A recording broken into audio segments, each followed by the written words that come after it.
Class 11 chapter number 19 arithmetic progression R D Sharma exercise 19.2 का question number 15 है। क्या है? Find the 12th term from the end of the following arithmetic progression. हमको 12th term निकालना है क्योंकि 12th टर्म क्या होगा इन सारे एपी का, लेकिन एंड से, फ्रॉम द एंड। ठीक है, हमें एंड से 12th टर्म निकालना है। ठीक है, तो अब देखो हम कैसे करेंगे। हम क्या करेंगे ना, जब भी आपको एंड से बोला हो ना, तो आप क्या करो, इस एपी को चेंज कर लो। मतलब ये एपी कुछ इस तरह से लिखा है, आपको एंड से बोला, आप इसको रिवर्स कर दो। मतलब पहले इसको लिख दो सो ऑन, और इन पीछे से आप लिखो, रिवर्स ऑर्डर में कर दो एपी को, फिर 9 7 5 3। ठीक है, कुछ इस तरह से। और यहाँ पे डिफरेंस क्या था? 2 का डिफरेंस था, तो इससे पहले क्या आएगा? 203, सॉरी 199, तो यहाँ पे आ जाएगा 199 एंड सो ऑन। ठीक है, तो आपने रिवर्स ऑर्डर में करना है। आप ध्यान से सुनो, आप हमें क्या करना है, जब भी क्वेश्चन में आपको कोई टर्म बोला हो और इंड तरफ से, इंड पीछे से बोला हो, तो आपको क्या करना है कि एपी को रिवर्स ऑर्डर में कर देना है। जैसे एपी 3 5 7 9 है, 100 201 तक, तो अब हम 201 को पहले लिखेंगे और पीछे से रिवर्स कर देंगे, मतलब पलट देंगे। 201 को पहले, इसको इधर, इसको इधर, और फिर फर्स्ट वाले को लास्ट में। ठीक है, ठीक है, तो आपको रिवर्स ऑर्डर में कर लेना है। जब भी एंड से बोले, तो आप देखो आपके पास 2 मेथड होते हैं यहाँ से। एक तो कि आप इसको रिवर्स कर लो, जो लास्ट में उन सारे को, मतलब जो लास्ट से आप स्टार्ट करो और एंड करो फर्स्ट वाले पर। मतलब आई होप आपको समझ में आ गया होगा कि हमें रिवर्स करना है, उल्टा कर देना है एपी को, जो हमें सीक्वेंस देना है उसे पलट देना है। ठीक है, ऐसे तो ऐसे कर देना। और दूसरा तरीका, वो तो आप जानते ही हो कि वो जो फॉर्मूला होता है हमारे पास, m माइनस एन। m जो होता है वो टोटल नंबर ऑफ टर्म्स रहता है, और n जो होता है वो कौन सा टर्म हमें चाहिए। ठीक है, उस पर हम अभी नहीं जाएंगे, हम इस वाले मेथड से करेंगे। इससे ना हमें फॉर्मूला याद करने की ज़रूरत नहीं पड़ेगी। ठीक है, इसलिए हम फॉर्मूला याद करने पे ज़्यादा ध्यान बिल्कुल नहीं देंगे। हमारे पास जो काम बिना फॉर्मूला याद के हो सकता है, उसे हम बिल्कुल बिना फॉर्मूला याद के ही करेंगे। ठीक है, तो बस आपको रिवर्स ऑर्डर में कर दो और आप इस एपी का 12th टर्म निकाल दो, हो जाएगा। तो निकालो। तो पहले हम यहाँ पे कौन सा फॉर्मूला लगाएंगे? तो वही एन वाला। एन का क्या फॉर्मूला होता है? N A plus N minus 1 D. तो ए क्या है भैया? A first term, that is 201। और डी कैसे निकालते हैं? तो सेकेंड टर्म को फर्स्ट टर्म से माइनस करो, सेकेंड टर्म को फर्स्ट टर्म से माइनस करो, मतलब 199। मतलब इन दोनों का डिफरेंस करो ना, 199 माइनस 201, ये हो जाएगा -2। ठीक है,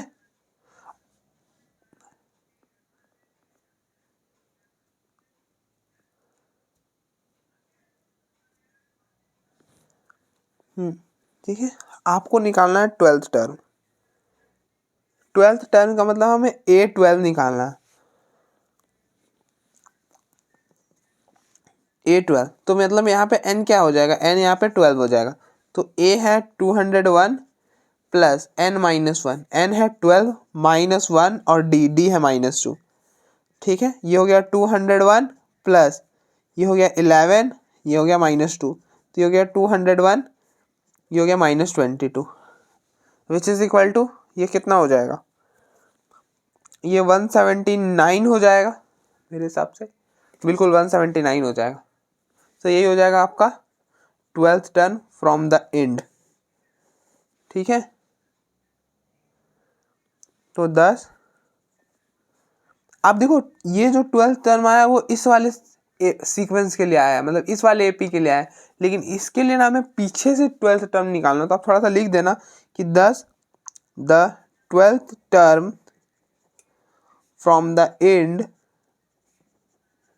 इज 179। ठीक है, कुछ इस तरह। ठीक है, तो आई होप आपको क्लियर हो गया होगा कि हमें कैसे करना है। यहाँ पे भी हमें ऐसे ही करना है।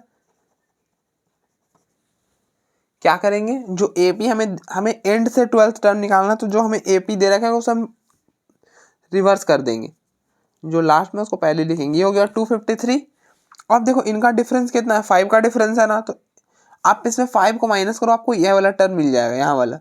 ठीक है, अब हमें वो वाला टर्म क्यों चाहिए, क्योंकि हमें डी निकालना होगा ना, इसलिए चाहिए यहाँ। इससे लास्ट से एक पहले वाला टर्म भी हमें चाहिए। ठीक है, तो आप देखो डिफरेंस 5 है ना, यहाँ का भी डिफरेंस 5 है, तो आप यहाँ पे 5 सब्ट्रैक्ट कर दोगे ना। अब देखो ये इंक्रीज कर रहा है, तो इसमें 5 को सब्ट्रैक्ट करो, तो 253 माइनस 5 करोगे, ये हो जाएगा 248। तो यहाँ 248, तो ये हो गया 248, सो ऑन 13 8 3। ठीक है, और आप चाहो ना तो इसको नहीं भी निकाल सकते, कोई दिक्कत नहीं है। आप क्या जानते हो डिफरेंस, जैसे इस एपी का अगर कॉमन डिफरेंस 5 है, अगर इस वाले एपी का कॉमन डिफरेंस डी है ना, तो इस वाले जो आप रिवर्स करो ना, बस माइनस का अंतर होता है। आप इसका कॉमन डिफरेंस 5 है, तो इस वाले एपी का जो कॉमन डिफरेंस होगा ना, वो -5 हो जाएगा। ठीक है, जैसे आप देखो इस वाले एपी का कॉमन डिफरेंस क्या है, 2 है। अब देखो 2 2 सारे का डिफरेंस 2 आ रहा था, तो इसका कॉमन डिफरेंस 2 है। तो जब आप इस वाले सीक्वेंस को जब आप रिवर्स ऑर्डर में करोगे ना, तो इसका कॉमन डिफरेंस में बस माइनस का चेंज आता है, दैट इज, अब देख लो -2 आ गया।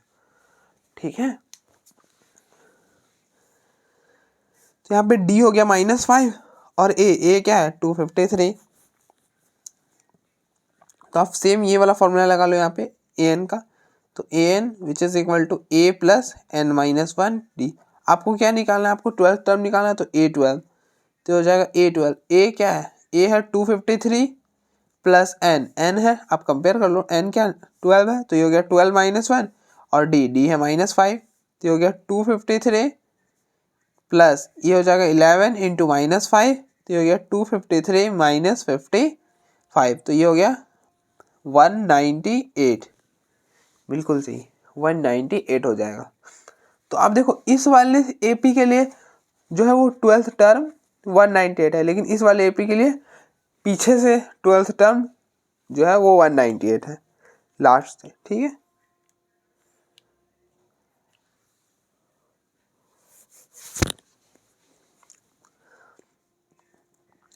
The 12th term from the end। अब देखो यहाँ पे 12th term of 3 8 13 so on 253 from end as क्या है वो 198। ठीक है,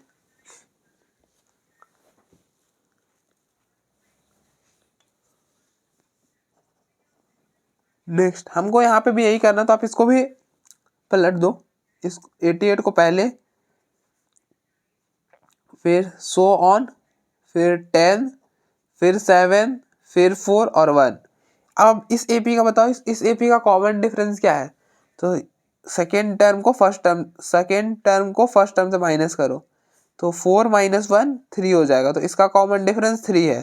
तो इस वाले एपी का कॉमन डिफरेंस क्या होगा, आप देखो आपने इस वाले एपी को रिवर्स ऑर्डर में कर दिया ना, मतलब पलट दिया ना, तो इसका अगर कॉमन डिफरेंस 3 है, तो इस वाले एपी का कॉमन डिफरेंस -3 हो जाएगा, और ये क्या हो जाएगा फर्स्ट टर्म 88। ठीक है,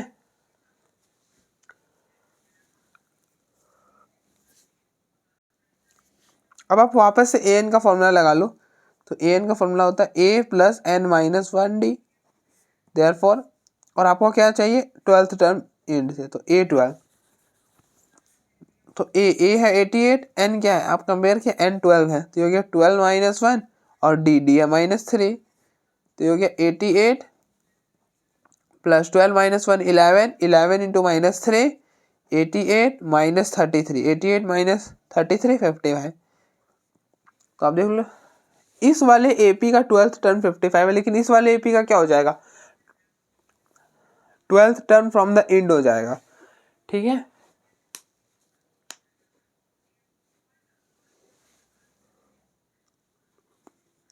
Thus, the 12th term of the AP, the 12th term of 1, 4, 7, 10, so on 88 from the end age 55. ठीक है, तो आप देखो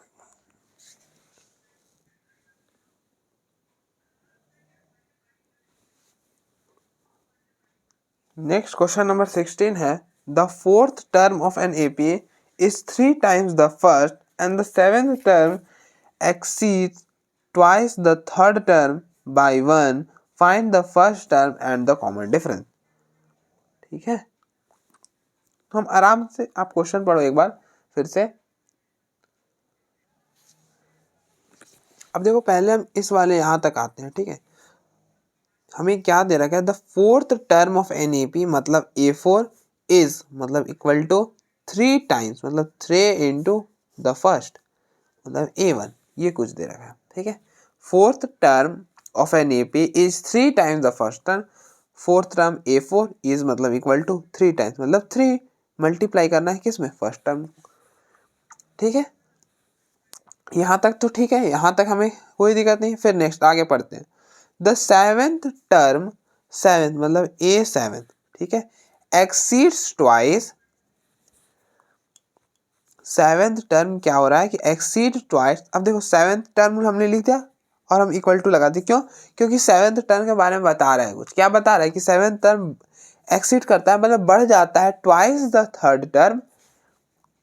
A7 exceeds twice the third term मतलब 2A3/1 मतलब +1 इधर आएगा। ठीक है,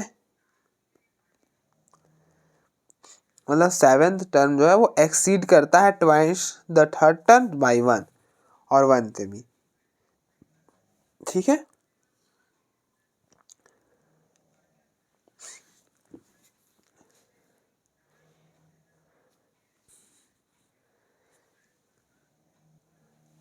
आप इस लाइन को आराम से समझो, हम टाइम देंगे, कोई दिक्कत नहीं हमें। सेवेंथ टर्म एक्सीड्स, आप देखो सेवेंथ टर्म बड़ा हो जाता है ट्वाइस द थर्ड टर्म मतलब आप 2 गुना कर दो थर्ड टर्म का। ट्वाइस द थर्ड टर्म का मतलब है कि थर्ड टर्म का मतलब है A3 और इसका ट्वाइस का मतलब 2 टाइम्स मतलब 2 से मल्टीप्लाई कर देंगे। तो seventh term exceed this by 1। I hope आपको समझ में आ रहा होगा कि सेवेंथ टर्म का मतलब है A7। ठीक है, A7 एक्सीड्स 2A3/1 मतलब आप इन दोनों का डिफरेंस करोगे ना, A7 माइनस 2A3, ये 1 के ही इक्वल आएगा। ठीक है, आई होप आपको समझ आ रहा होगा कि A7 जो है वो बड़ा है, एक्सीड करता है 2A3 से, एक 1/1 मतलब सिर्फ 1 से एक्सीड करता है। मतलब आप ऐसा सुनोगे ना कि 3 एक्सीड्स 2/1, 3 बड़ा है 2 से, मतलब आप ऐसा समझ सकते हो कि 3 इक्वल हो जाएगा 2 में जब आप इसमें 1 ऐड कर दोगे। या फिर ऐसा समझ सकते हो कि 3 बड़ा है 2 से, एक्सीड का मतलब बड़ा। ठीक है, 3 बड़ा है 2 से सिर्फ 1 के लिए। ठीक है, अगर आप मतलब ऐसा समझ सकते हो कि 3 एक्सीड 2 मतलब 3 और 2 को आप सब्ट्रैक्ट करो तो उसका डिफरेंस 1 आएगा। ठीक है, आई होप आपको समझ आया होगा कि मैं क्या कहना चाह रहा हूँ। आप फिर से समझो, A7 एक्सीड्स 2A3 मतलब A7 बड़ा है 2 टाइम्स ऑफ A3 से। ठीक है, बाई 1, लेकिन दोनों में डिफरेंस क्या है, 1 का, एक ही का डिफरेंस है, बड़ा है। हम बोल रहे हैं कि 3 जो है, थोड़ा गलत लिख दिया मैं, ऐसा लिखना, 3 बड़ा है 2 से। ठीक है, 3 बड़ा है 2 से, लेकिन कितना बड़ा है, तो एक ही बड़ा है, एक ही यूनिट बड़ा है।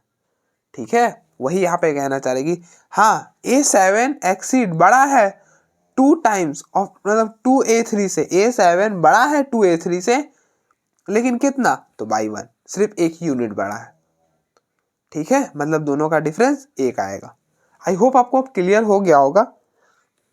ठीक है, हम मान लें बड़ा है लेकिन सिर्फ एक ही यूनिट बड़ा है। ठीक है, मतलब आप दोनों को माइनस करोगे आ जाएगा, मतलब 1 आ जाएगा, क्योंकि एक ही यूनिट तो बड़ा है। आप देख लो 3 बड़ा है 2 से, लेकिन कितने यूनिट बड़ा है भैया, तो एक यूनिट। तो आप देखो 3 - 2 करो 1 आएगा। ठीक है, मतलब दोनों को माइनस करो, वो जितना यूनिट बड़ा है उतना ही आ जाता है माइनस करने पर। ठीक है, तो आप इसको इधर शिफ्ट करोगे तो A7 कुछ इसके इक्वल आ जाएगा। ठीक है, अब बस, अब तो कुछ भी नहीं है, अब हमने इक्वेशन बना ली, हमें फर्स्ट टर्म और कॉमन डिफरेंस निकालना है, कॉमन डिफरेंस निकालना है, जो कि हम आसानी से निकाल सकते हैं। अब यहाँ पे an का फॉर्मूला लगा दो। an का फॉर्मूला क्या होता है, a + n - 1 d। तो अब देखो ये क्या बनेगा, यहाँ पे फॉर्मूला लगाओ पहले a4 n क्या है, n 4 है, तो ये हो जाएगा a + यहाँ पे 4 - 1 3 और d, a + 3d which is equal to 3a1। First term क्या होता है, फर्स्ट टर्म तो a होता है, तो ये हो जाएगा a। ठीक है, फिर इसके लिए अब आप सॉल्व करो A7, तो आप देखो n क्या है, n यहाँ पर 7 है, तो यहाँ पे 7 रिप्लेस करो, 7 - 1 6, तो ये हो जाएगा a + 6d which is equal to A3 क्या होता है, अब कंपेयर कर लो, देखो n क्या है 3, तो यहाँ पे रिप्लेस कर दो 3 - 1 इंटू d, तो 3 - 1 2 हो जाएगा, तो a + 2d, तो यहाँ पे हो जाएगा a + 2d + 1। ठीक है, आप इसको थोड़ा और सॉल्व करो, इस a को इधर लेके आओ, ये हो जाएगा 2a, इस 3d को भी इधर लेके आओ -3d, तो यहाँ पर 0, इस साइड हमने 0 कर दिया। ठीक है, अब देखो हमने यहाँ पे क्या करा, फिर से समझो। अब देखो 3a है, इस वाले a को लेके आए 2a हो गया, इस 3d को लेके आए तो -3d हो गया, यहाँ पर 0 बचा, इक्वल टू दिस हुआ होगा, तो हमने इस वाले 0 को यहाँ पे कर दिया, इस वाले टर्म को इधर कर दिया। ठीक है, अब सेम हम यहाँ पे भी करेंगे, इस वाले को इधर लेके आओ। अब देखो 2, इस पूरे को, कहाँ पे गलती कर दी मैंने, हाँ इसको 2 से हमें मल्टीप्लाई करना था, ये चीज़ को, ये हो जाएगा a + 6d which is equal to 2a + 4d + 1। तो जब इसको सॉल्व करोगे तो क्या होगा, इसको आप रिलेशन नंबर 1 नाम दे दो, इसको इधर लेके आओगे, हो जाएगा a - 2d + 1, ये हो गया रिलेशन नंबर 2। ठीक है, तो हमारे पास 2 इक्वेशन मिल गए, आप इन दोनों को सॉल्व करो, a और d आ जाएगा। आपको फर्स्ट टर्म और कॉमन डिफरेंस ही तो निकालना है, फर्स्ट टर्म जो a होता है, कॉमन डिफरेंस d होता है, सॉल्व करो, a और d आ जाएगा, हो गया खत्म।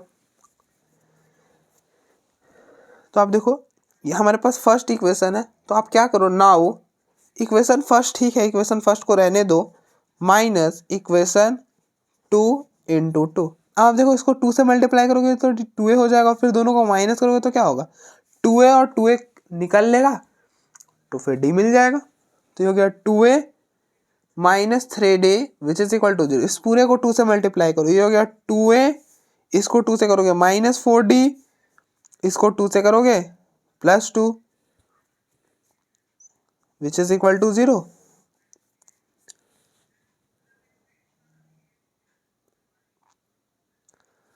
तो यहाँ पर आप माइनस करो, तो ये हो गया खत्म, ये हो जाएगा 4d - 3d d, और ये हो गया -2 विच इज इक्वल टू 0, तो d = 2, तो हमारा d 2 आ गया।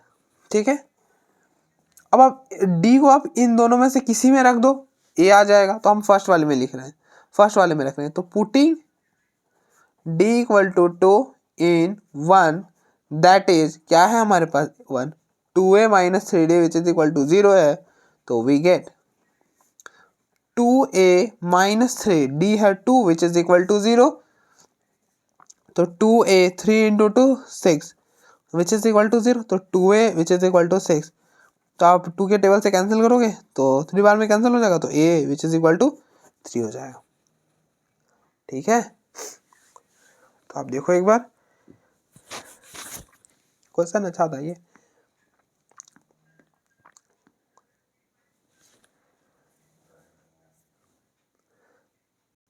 नेक्स्ट क्वेश्चन नंबर 17 है।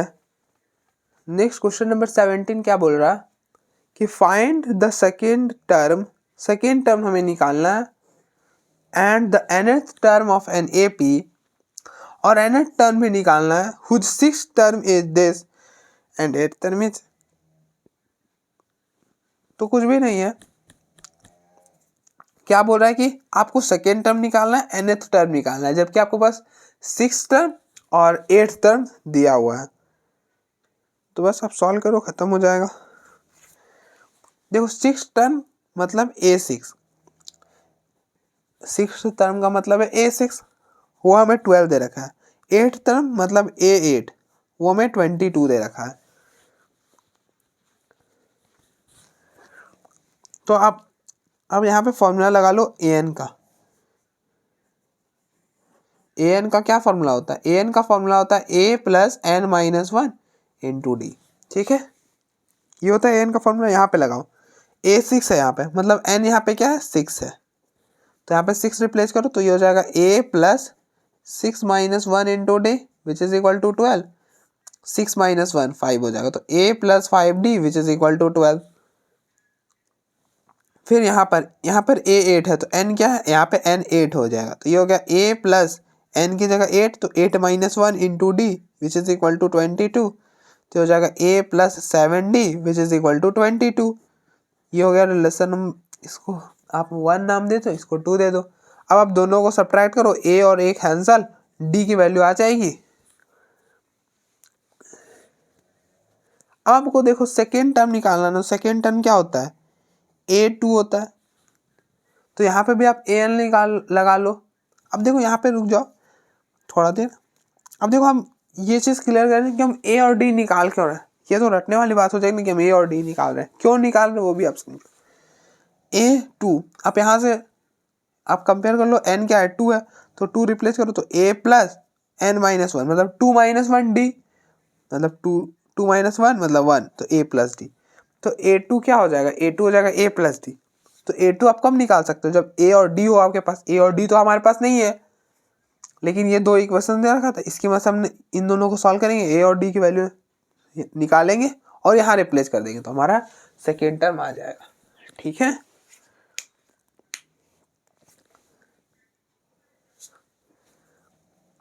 तो आप सॉल्व करो इन दोनों को। क्या करो? माइनस कर लो एक दूसरे से। तो now equation first minus equation second, तो a plus 5d which is equal to 12, a plus 7d which is equal to 22। दोनों को सब्ट्रैक्ट किया तो अब देखो a और a कैंसिल हो जाएगा। 5d माइनस 7d ये हो जाएगा minus 2d which is equal to 12 minus 22 minus 10। अब देखो ये माइनस और ये माइनस कैंसिल हो जाएगा, 2 के टेबल से कैंसिल करो, 5 हो जाएगा, तो d which is equal to 5। ठीक है, तो d आपका 5 हो गया। अब आप d को किसी में भी रख लो, दोनों में से किसी में भी रख दो, वहां से आपका a आ जाएगा। ठीक है,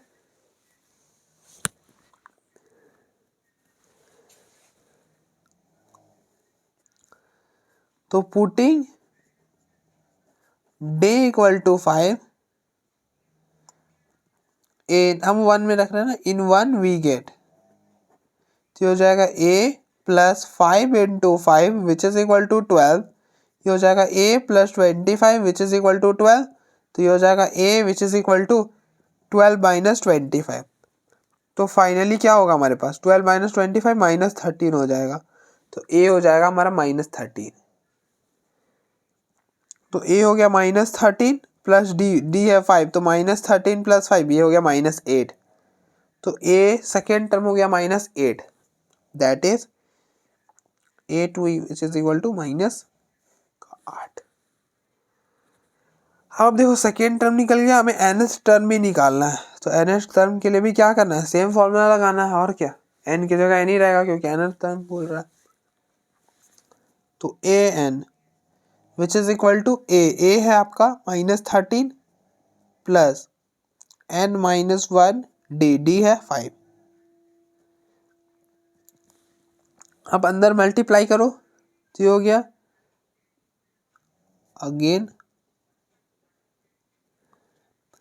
-13, इस 5 को इधर लेके हो गया 5n, ये -1 के साथ ये 5 इंटू -1 -5, 5n -13 -5 -18, तो ये हो गया an।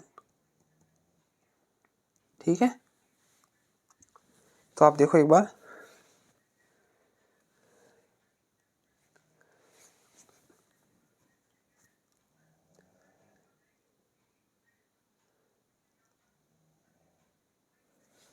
तो नेक्स्ट क्वेश्चन नंबर 18 है, how many numbers of 2 digits are divisible by 3। तो कितने नंबर्स हैं जो, कितने 2 डिजिट नंबर्स हैं जो 3 से डिविजिबल है।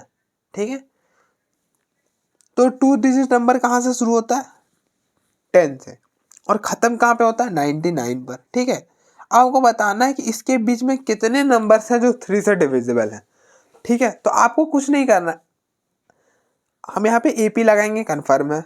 तो क्या करेंगे, आपको पहला नंबर ढूंढना है कि पहला कौन सा नंबर है जो 3 से डिविजिबल है। तो ढूंढते हैं, 10 तो 3 से डिविजिबल होता ही नहीं है, क्योंकि 10 3 के टेबल में आता ही नहीं, ऑब्वियस सी बात है। 11 भी 10 से डिविजिबल होता नहीं है। 12 3 से सॉरी 10 से मैं बोल रहा हूँ, 3 से। 11 3 से डिविजिबल नहीं होता है। 12 जो होता है वो 3 से डिविजिबल होता है। तो पहला नंबर हमें मिल गया 12। ठीक है, फिर सेकेंड नंबर भी हमें ढूंढना है। तो सेकेंड नंबर ढूंढने में कोई मेहनत हमें नहीं करना। अब देखो 3 का डिविजिबल है ना, आप 12 में 3 ऐड कर दो, नेक्स्ट नंबर आपको मिल जाएगा 15। ठीक है, हो गया, नेक्स्ट नंबर हमने भी निकाल लिया, नेक्स्ट नंबर। ठीक है, अब आपको लास्ट नंबर ढूंढना है। आपको क्या करना है, पहला नंबर ढूंढना है, पहला नंबर में 3 ऐड करो, सेकेंड नंबर आ जाएगा, फिर सो ऑन, फिर लास्ट नंबर। लास्ट नंबर कैसे निकालते हैं, तो लास्ट में आप देखो, लास्ट नंबर क्या है, 99। तो 99 जो है, 99 को आप 3 से डिवाइड करो तो 3 हो जाता है, 33 आता है, मतलब 99 डिविजिबल है 3 से। तो लास्ट नंबर हमारा 99 आ जाएगा। फर्स्ट नंबर ढूंढना है, लास्ट नंबर ढूंढना, खत्म, बस हमें इतना ही काम करना, बस। फिर an का फॉर्मूला लगाना, काम हो जाएगा। अब हम यहाँ पे an का फॉर्मूला लगाओ। an का फॉर्मूला क्या होता है, a plus n minus 1 into D. तो an आपके पास an, या फिर इसी को आप लास्ट टर्म में बोलते हैं, तो लास्ट टर्म आपके पास है 99, मतलब an है 99। फिर a होता है फर्स्ट टर्म भी है आपके पास 12। d क्या होता है, कॉमन डिफरेंस कैसे निकालते हैं, सेकेंड टर्म को फर्स्ट टर्म से माइनस करो, मतलब इन दोनों को माइनस करो, 15 माइनस 12 क्या आ जाएगा, 3। तो डी भी हो जाए, डी भी है हमारे पास, हो गया, खत्म हो गया, फॉर्मूला लगाओ आप। 99 ए है 12 प्लस n क्या है, n तो निकालना है, n माइनस 1, और डी है 3। तो this implies n minus 1 into 3, इस वाले 12 को इधर, 99 माइनस 12, तो हो गया n minus 1 into 3 which is equal to 87। और 87 जो 3 से के टेबल से कैंसिल होता है, और ये होता है शायद से 29। 29 बार में ही होता है शायद से, बिल्कुल 29 बार में ही होता है। तो ये हो जाएगा n minus 1 which is equal to 29। तो यहाँ से n क्या हो जाएगा, 29 प्लस 1, तो n हो गया हमारा 30। तो मतलब जो, तो n हमारा 30 हो गया, मतलब 30 नंबर्स होते हैं 10 और 99, मतलब 32 डिजिट नंबर होते हैं जो 3 से डिवाइड हो रहे होते हैं। ठीक है, तो आप लिखना चाहो तो लिख सकते हो, hence 30 numbers, hence 30 numbers are divisible by 2, sorry divisible by 3, hence 32 digit number, hence 32 digit numbers are divisible by 3। ठीक है, नेक्स्ट क्वेश्चन नंबर 19 है। क्वेश्चन नंबर 19 क्या बोल रहा है, an AP consist of 60 terms एक एपी है जिसमें 60 टर्म्स है, मतलब एन आपको क्या दे रखा है, आपको एन 60 दे रखा है, ठीक है। एक एपी है जिसमें 60 टर्म्स है। If the first and last term be this last term be this respectively find 30 second term, ठीक है। आपको 30 सेकेंड टर्म निकालना है।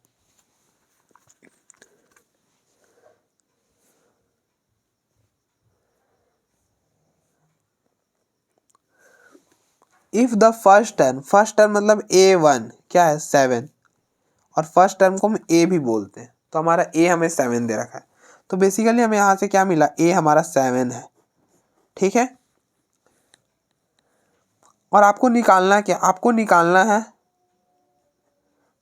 30 सेकेंड टर्म मतलब A32, और ये क्या हो जाएगा, AN का फॉर्मूला लगा लो ना। AN का फॉर्मूला क्या होता है, A plus N minus 1 into d, और n क्या है, कंपेयर करो 32 है, तो ये हो जाएगा 32 माइनस 1, 32 माइनस 1 इंटू डी, तो ये हो गया A प्लस 31 इंटू डी, ठीक है। और A हमारा 7 है, तो ये हो गया 7 प्लस 31 डी, मतलब हमें बस डी की वैल्यू निकालनी है। और आपको एक चीज और दे रखा है कि the last term with this, last term हमारा ये होगा, मतलब AN जो है वो 125 है, ठीक है। और AN का फॉर्मूला होता है A plus N minus 1 into d 125। और आपको पता है एपी में कितने टर्म्स है, 60 टर्म, तो मतलब लास्ट टर्म क्या होगा, A60 होगा। ये जो हमें दे रखा है वो A60 दे रखा है।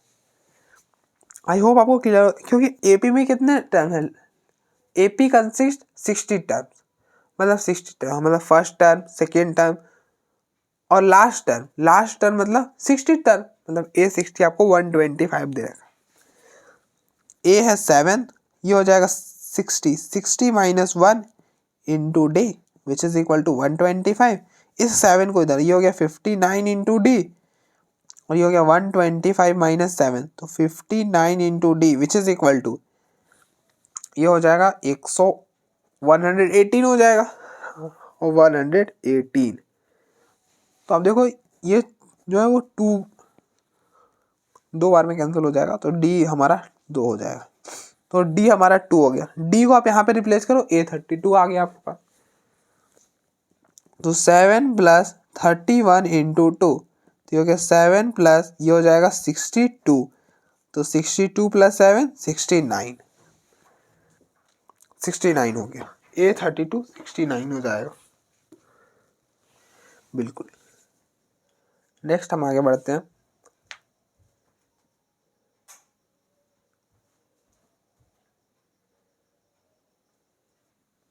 नेक्स्ट क्वेश्चन नंबर 20 है कि the sum of 4th and 8th term of an AP is 24। The sum of मतलब सम कौन से टर्म का, 4th और 8th टर्म का, मतलब A4 plus A8, some of 4th A4 और ये हो गया A8, तो सम of A4 and A8 is 24, तो ये हो गया 24, मतलब A4 प्लस A8 24 है। फिर इसी तरह से the sum of 6th and 10th term is 34, मतलब 6th टर्म और 10th टर्म का सम 34, मतलब A6 प्लस A10 हमारे पास 34 है। तो फर्स्ट टर्म और कॉमन डिफरेंस निकालना बहुत आसान है। आप यहाँ पे वापस से AN का फॉर्मूला लगाओ। AN का फॉर्मूला होता है A plus N minus 1 into d, ये वाला फॉर्मूला आप यहाँ पे लगाओ। यहाँ से आपको 2 इक्वेशंस मिलेंगे, आप उन 2 इक्वेशन को सॉल्व करो, A और D आ जाएगा आपके पास। तो यहाँ पे लगाओ फॉर्मूला, तो n आप कंपेयर करो, n क्या है, n 4 है, तो ये हो जाएगा ना 4, आप यहाँ पे डालोगे 4 माइनस 1 और d, तो 4 माइनस 1 3, तो ये हो जाएगा a प्लस 3d। आप देखो ध्यान से, A4 क्या बनेगा, a plus 4 minus 1 into D, तो ये क्या हो जाएगा a प्लस 4 माइनस 1 3d, वही लिखा हमने। A8 क्या होगा, तो आप यहाँ पे 8 डालो, a plus 8 minus 1 into D, तो हो जाएगा a प्लस 8 माइनस 1 7d, तो यहाँ पे हो जाएगा a plus 7d which is equal to 24। फिर A6 तो आप देखो कंपेयर करो, n की जगह क्या नजर आ रहा है 6, तो यहाँ पे 6 रिप्लेस करो तो a plus 6 minus 1 into D, तो ये हो गया a प्लस 6 माइनस 1 5, तो ये हो गया 5d, तो A6 की जगह लिख दो a प्लस 5d।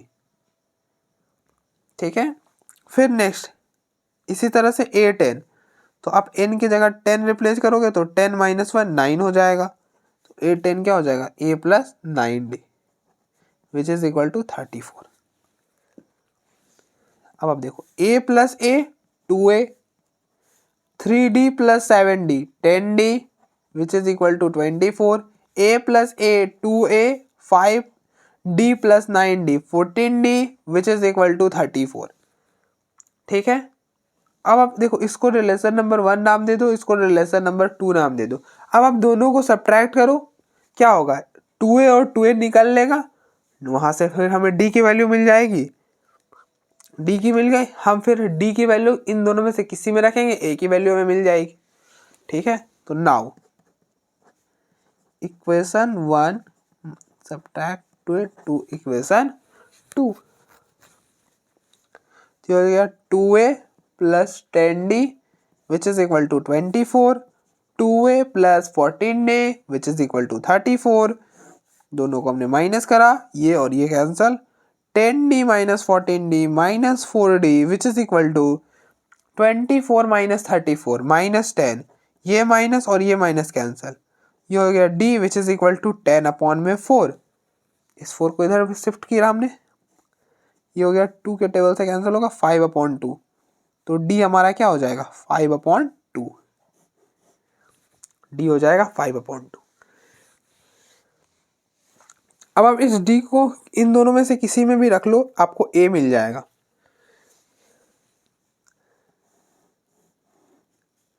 तो now putting d equal to 5 upon 2 in 1 we get, ये हो जाएगा 2a प्लस 10 और d की जगह 5 upon 2 which is equal to 24। ठीक है, 2 के टेबल से ये कैंसिल होगा 5 हो जाएगा, तो ये हो गया 2a 5 into 5 25 which is equal to 24। तो यहाँ से हमारे पास a क्या हो जाएगा, इसको इधर शिफ्ट करो 24 minus 25, 2a which is equal to -1, तो यहाँ से हमारे पास a क्या हो जाएगा, तो a which is equal to, आप इस 2 को नीचे ले आओ, a which is equal to -1/2, तो देयरफॉर a हमारा हो गया -1/2 एंड d क्या हो जाएगा, d हो गया 5/2 हो जाएगा, मतलब क्या हो ही गया है 5/2। ठीक है, तो बस आप देखो एक बार इसको।